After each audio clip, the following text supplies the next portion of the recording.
Hello, good morning mga kabsat. Ayan, magpapalit tayo ng coolant sa ating radiator. Ayan, ang ipapalit natin is coolant din, pero long life yung tatak. Ito, long life coolant. Ito yung isang gagamitin natin. Bali 4 liters yung in-order ko sa Shopee. Ayan, tapos kumuha rin ako ng Wilkins. Ayan, 6 liters yung Wilkins natin. Ay, 5 liters. Ito yung gagamitin natin. Tapos kumuha rin ako ng mineral water. Yun yung unang pangpa-flush natin ito dito pag natanggal na yung tubig niya. Yun po yung iuna nating ilalagay. Tapos papaanda rin natin yung sasakyan para malinis din yung sa loob. Ang model pala nitong sasakyan ko is Honda Civic ASI 1993. Ayan. Let's go guys. Okay guys, ang unang gagawin natin is tanggalin muna natin to. Takip niya. Buksan natin. Ayan, iba na yung kulay ng tubig. Ayan. Hindi na siya green. Tapos dito sa may reserva. Ayan, medyo madumi na rin siya. Lilinisan natin mamaya. Ayan, ang una natin gagawin. Punta tayo sa ilalim, sa may plug nitong radiator. Bubuksan natin yon. Tapos pa-flush natin. Hindi makita. Ayan, nasa pinakailalim. Ayan. Dapat sasahurin po natin yung nasa ilalim na ilalabas sa ating radiator. Kasi baka mamaya ng mga alaga nating mga hayop. Malason sila. Kaya sasahurin natin siya. Nagtabas ako ng ganito pang sahod natin. Okay guys, sasahurin natin siya.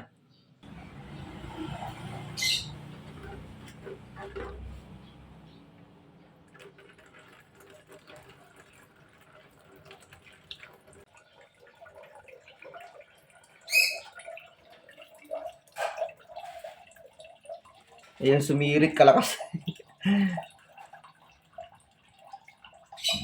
Ayan, medyo kulay green pa rin siya. Guys, nakikita nyo. Medyo matagal na rin. 5 years, 3 years, or 4 years ako hindi nagpalit ng tubig niya. Iba pa rin talaga pag coolant yung gamit mo. Green pa rin siya. Ayan, kaya lang yellow green na. Kasi naglalagay ako ng distilled pag nagkukulang yung tubig niya. Distilled yung nilalagay ko. Hintayin lang nating sumagad yung laman niya. At lalagyan na natin siya ng mineral na tubig. Yung binibili natin sa mga water station.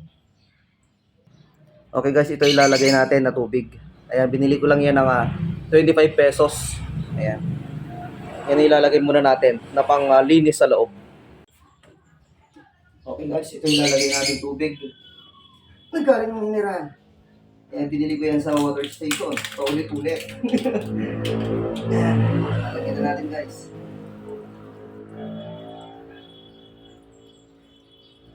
Ay, guys, huwag nyo palang kakalimutan isara rin yung nasa ilalim para hindi lumusot yung tubig. Ayan. Pagkatapos ito, papaanda rin natin. Tapos bibirit-biritin natin para yung tubig niya mag-circulate. So, yan, puno na. Takpan natin siya ngayon.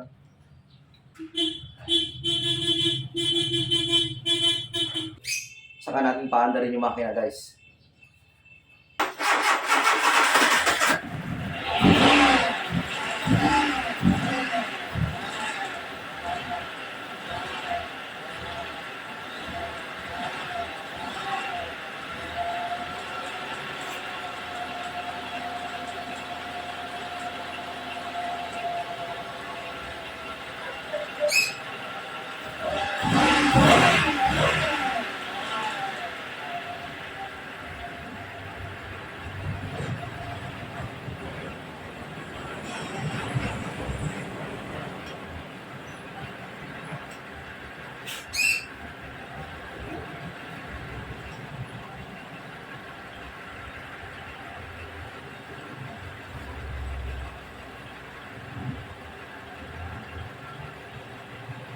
Disclaimer lang po, hindi po ako mekaniko. Ayan, DIY lang po tayo. Ganito pa yung ginagawa ko ito sa sakyan ko.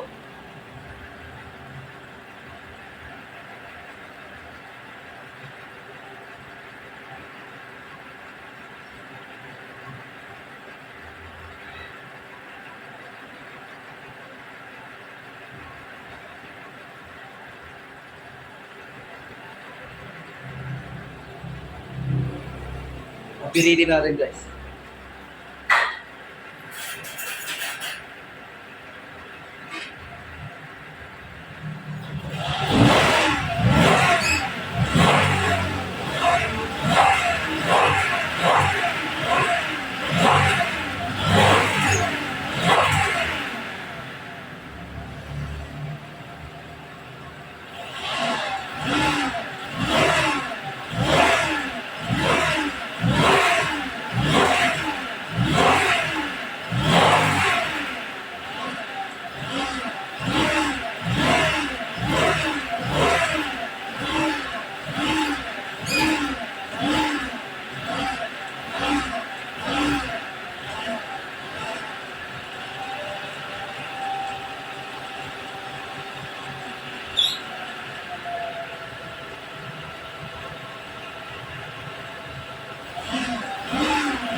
Guys, huwag niyong makalimutan.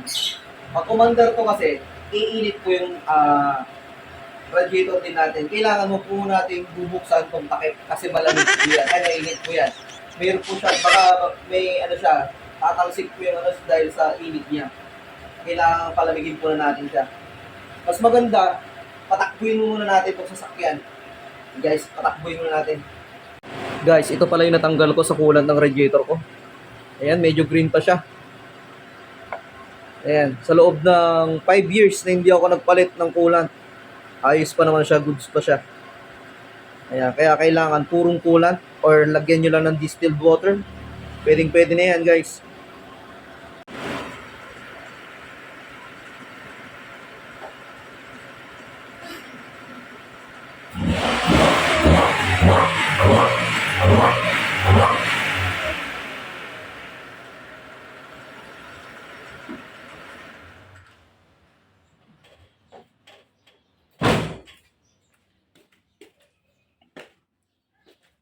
Okay guys, palamigin muna natin ang ating makina.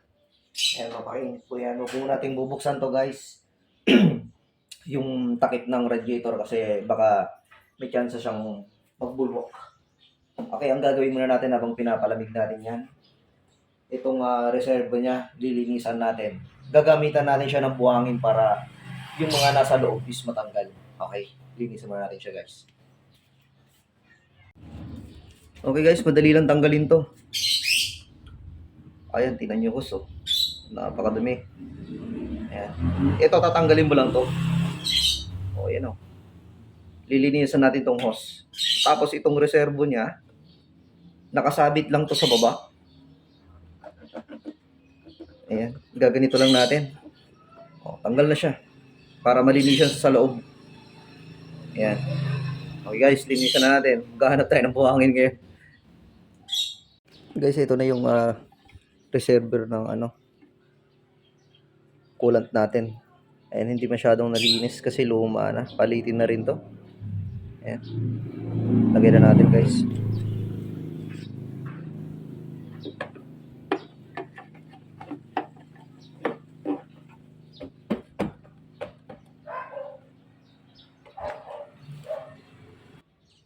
Ito na rin yung hose niya kanina. Nilinisan ko na rin. Lalagyan lang ulit natin dito. Guys.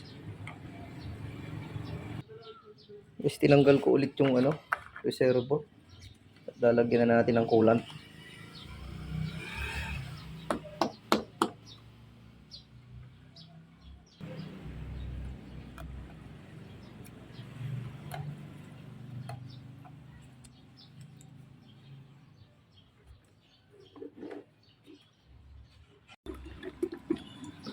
Tapos haluan natin ng distilled mamaya.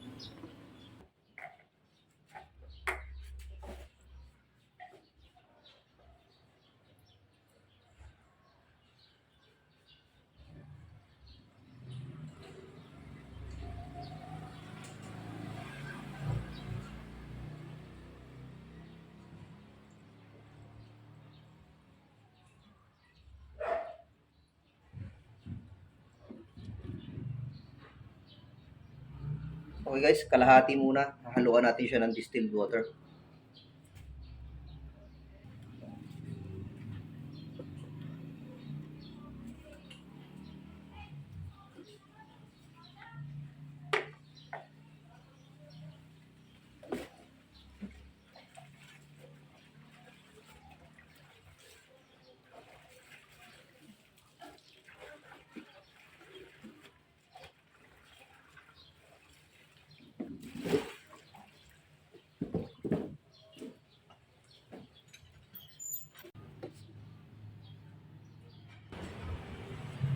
Guys, tong radiator ko na to is 3 liters lang yung laman.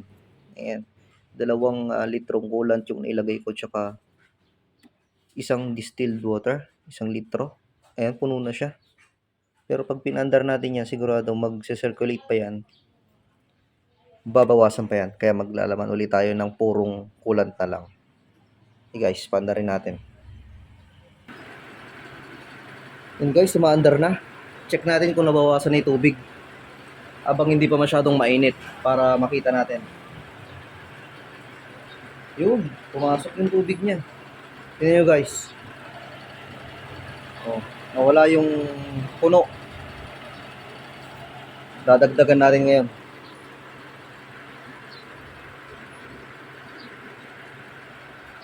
Puro na ilalagay natin. Binuksan ko yung pangalawang galon na 2 liters.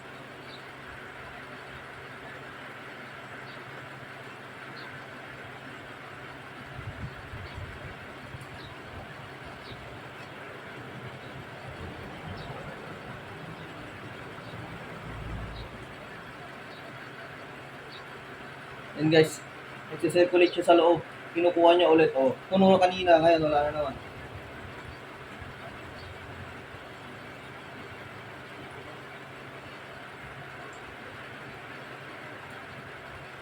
Sinusup-sup niya, papasok.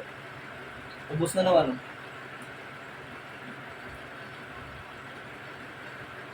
Diba?